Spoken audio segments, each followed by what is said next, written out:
Hello everyone, कैसे हैं आप लोग। होप आप लोग की पढ़ाई बहुत ही अच्छी चल रही होगी। आज एक छोटा सा टॉपिक लेकर के आए हैं हम। कौन सा टॉपिक? सेल। इसको हम समझते हैं अच्छे से। ये छोटा सा टॉपिक है, इसे बस इंट्रोडक्शन बेसिक देंगे हम आपको। उसके बाद इसका डिटेल लेक्चर आपको प्रोवाइड हो जाएगा इस चैनल पे। समझ में आ रहा है? तो स्टार्ट करते हैं। आपको सेल क्या है, हमारा टॉपिक है नाम cell, the unit of life. यही है।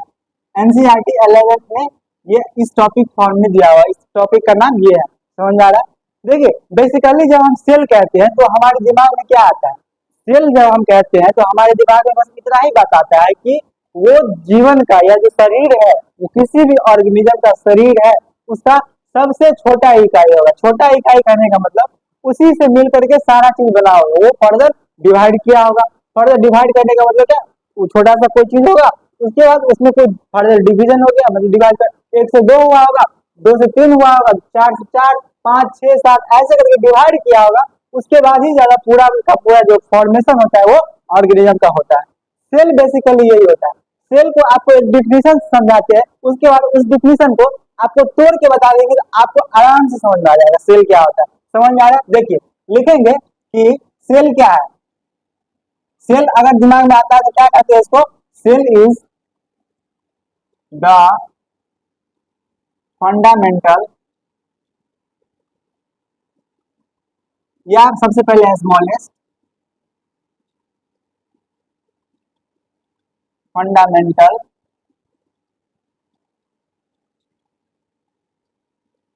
Structural and functional unit of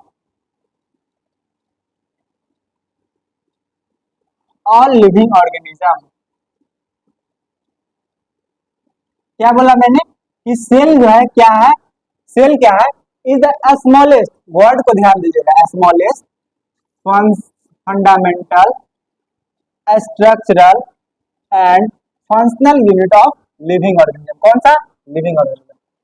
यहाँ पे हम आपको ये बताना चाह रहे हैं, देखिए क्या इस डिफिनेशन को बच्चा से इस डिफिनेशन को आप लोग रटते हुए आ रहे होंगे, लेकिन अगर हम इसको समझ जाएंगे आसानी से तोड़ तोड़ के नहीं समझ जाएंगे। इसका डिफिनेशन याद करना नहीं है, बायोलॉजी बोलना याद करना, कुछ याद करने वाला। समझ में आया? देखिए, स्मॉलेस्ट सेल को हम स्मॉलेस्ट क्यों बोले? स्मॉलेस्ट हम इसीलिए बोले क्योंकि जब आप 12th में जाइएगा तो आपको पढ़ाया जाएगा कि एक मेल होती है, सॉरी मेल होता है, होती नहीं है, एक फीमेल होती है। मेल से क्या आता है आपको? स्पर्म, और फीमेल से क्या आता है आपको? ओवम। समझिएगा बात को। मेल से आता है स्पर्म और फीमेल से आता है ओवम। इस दोनों का जब फर्टिलाइजेशन होता है तो क्या बनता है आपको? जायगोट। क्या बनता है? जायगोट बनता है। कहाँ पे? वो पढ़ेंगे बाद में, एम्पुला में बनता है, जायगोट बनता है। और ये जो जायगोट बनता है आपको, ये क्या होता है आपको?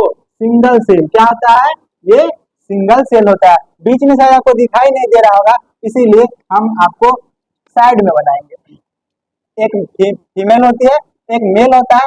इससे फीमेल से ओवम आया, मेल से स्पर्म आया, दोनों का फर्टिलाइजेशन बना हुआ और जायगोट बना। समझ में आ रहा? और जायगोट ये जो बना है ये आपको सिंगल सेल है। क्या कौन सा सेल है? सिंगल सेल है। समझ में आ रहा है? सिंगल सेल है। उसके बाद देखिए, सिंगल सेल कहने का मतलब क्या? ये जायगोट जो एक सेल का, कितना सेल का? एक सेल का। अब ये एक सेल, इसका क्या है? ये एक सेल। अब इसी में, इसमें, इसी जायगोट में फर्दर डिवीजन होते हैं। क्या बनते हैं, क्या नहीं बनते, आगे देखेंगे हम लोग। लेकिन अभी इतना समझिए कि इसी में डिवीजन होगा और डिवीजन बन के ब्रासुला, गैसुला, मरुला, ये सब स्टेज बन करके फर्दर एम्ब्रायो बनेगा और उसमें बेबी का निर्माण होकर हम लोग इतना बड़े हुए हैं। अभी बेबी का निर्माण होगा, फिर उसके बाद जो सारा प्रोसेस होता है वो होता है। समझ आया? इसीलिए इसको स्मॉलेस्ट बोला गया, इसको सेल को। क्यों? क्योंकि सबसे छोटा इकाई हम लोग इसी से जन्म लिए थे। समझ आ रहा? अब इसको फंडामेंटल क्यों बोला गया? क्योंकि हमारा सारा का सारा जो बॉडी है, जितना हम देख रहे हैं इतना बड़ा, ये आप अपने आप को इतना बड़ा देख रहे हैं, किससे बने हुए हैं? इसी जायगोट के कारण बने हुए हैं। इसीलिए इसको बोला गया क्या? Fundamental unit of life. क्योंकि इसी से डराइव हुआ है सारा चीज। समझ में आ रहा है? अब स्ट्रक्चरल क्यों बोला गया? स्ट्रक्चरल इसीलिए बोला गया, ये जो जायगोट है, ये जायगोट, जेड से जायगोट, ये गोल स्ट्रक्चर में है। इसका कोई स्ट्रक्चर दिख रहा है?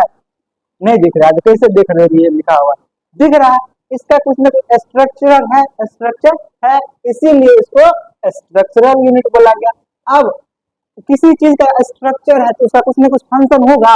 अरे भाई आपका बॉडी है, आपका कुछ ना कुछ फंक्शन है, क्या है फंक्शन? खाना, पढ़ना। खाना नहीं है, पढ़ना। तो ये जो जाइगोट है इसका कुछ ना कुछ फंक्शन है, इसका कुछ ना कुछ स्ट्रक्चर है, इसलिए इसका कुछ ना कुछ फंक्शन है। समझ में आ रहा है? इसीलिए सेल को smallest fundamental structural functional unit of life बोला गया। अब सेल को हम एक एग्जाम्पल किससे समझते हैं? देखिए, घर देखे आप लोग कैसे बनता है? घर घर कैसे बनता है? नहीं देखे, मिस्त्री बनाता है। मिस्त्री को देखो ना, बनाते हो कैसे बनाता है? एक छोटा सा ब्रिक्स रहता है, ब्रिक्स ऐसे करके, इससे क्या बनता है? आपको एक दीवार बन जाता है, या इसको ऐसे बनाते, एक छोटा सा ब्रिक्स रहता है, इससे क्या बनता है? आपको दीवार ऐसे करके बनता है। इस दीवार से क्या बनता है? एक कमरा बन जाता है।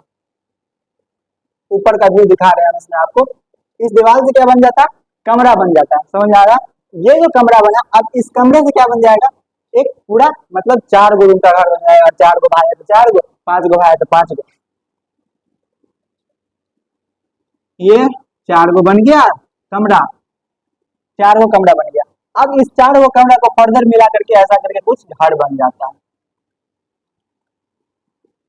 समझ में आया? ये तो बोलेगा झोपड़ी का घर, इसमें कमरा कहाँ से? भाई समझने के लिए महान काबिल सब होते हैं।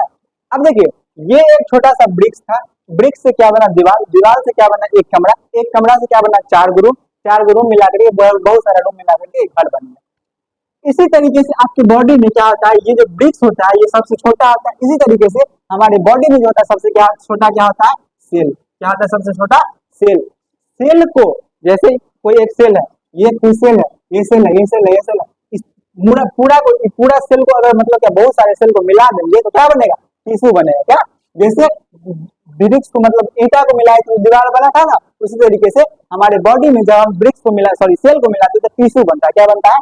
टिश्यू।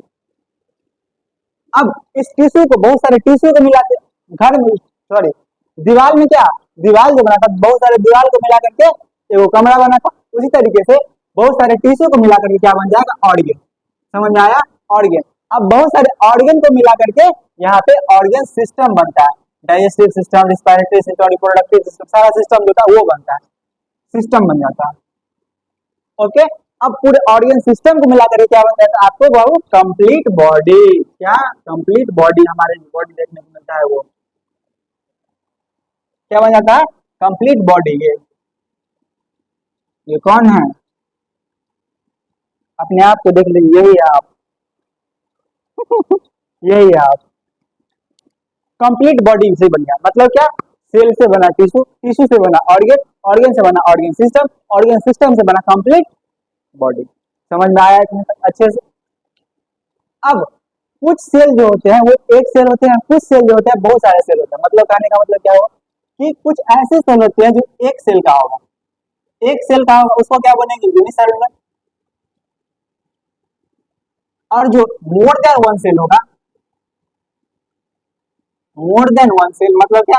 एक से ज्यादा सेल होगा, उसको क्या बोलेंगे? Multi cellular. समझ में आया? क्या क्या बोलेंगे? एक सेल का होगा तो उसको यूनिसेलुलर ऑर्गेनिज्म बोलेंगे, और अगर एक सेल से ज्यादा का होगा तो उसको मल्टी सेलुलर ऑर्गेनिज्म बोलेंगे। यहाँ तक क्लियर है? एक भी डॉट, कुछ भी नहीं।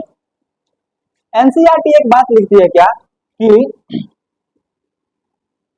Unicellular organism are capable of independent existence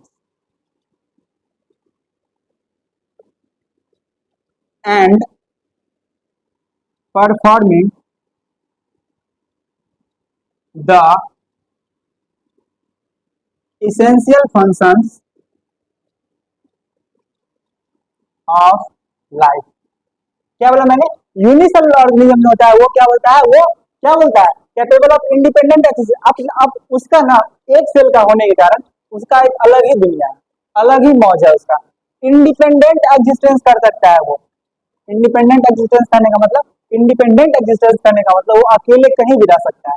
आपको पता होगा यूनिसेलुलर ऑर्गेनिज्म, बैक्टीरिया सब जो होता है वो 1,000 डिग्री सेल्सियस, 10,000 डिग्री सेल्सियस पे जिंदा रहता है। समझ में आ रहा है? इसीलिए उसको बोला गया क्या? इंडिपेंडेंट एग्जिस्टेंस रहता है and performing the essential functions of life. उसी एक सेल से उसी एक सेल से वो एक्सक्रीशन करेगा, उसी एक सेल से वो रिप्रोडक्शन करेगा, उसी एक सेल से उसका सारा काम होगा, उसी एक सेल से आपको पूरा उसका बॉडी का निर्माण होगा, उसी एक सेल से क्या होगा कि उसका पूरा जो पूरा का बॉडी है वो फिर से रिपेयर होगा। उसी एक सेल के मतलब जितना भी सारा काम होता है सारा का सारा एक ही सेल से करता है। समझ में आ रहा है? इसीलिए बाय लाइन बोला जाता है उसके लिए। अब ये दो बातें, इंडिपेंडेंट एक्सिस्टेंस करता है, performing the essential function of life ये करता है, इसको ध्यान रखिएगा। अब एक दूसरा बात आता है यहाँ पे, क्या कुछ साइंटिस्ट के नाम है, कुछ साइंटिस्ट के नाम करने का मतलब एक साइंटिस्ट है रॉबर्ट हुक। कौन सा? Robert Hooke. ये क्या किया था, ये क्या किए थे, ये किए थे आपको डेड सेल का निर्माण किए थे, मतलब डेड सेल का खोज किए थे। कौन किए थे? Robert Hooke. रॉबर्ट हुक क्या किए थे? डेड सेल मतलब क्या, मरा हुआ सेल का निर्माण किए थे। मरा हुआ सेल को